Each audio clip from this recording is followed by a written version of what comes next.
Hello everyone and welcome to a special birthday edition of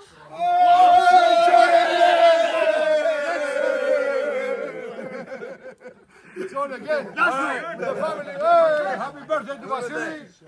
And Vasilis, you do the taste test. As you can see, Vanessa, what we got here? We got here. No, don't tell me. Hey, what we got? So there's chicken wings. Chicken wings, Thai fillet, pork neck. What would you like to try?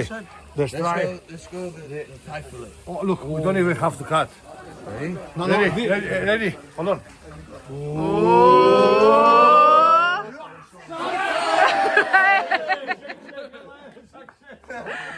Beautiful. Yay! Happy birthday, son. All the best. Success.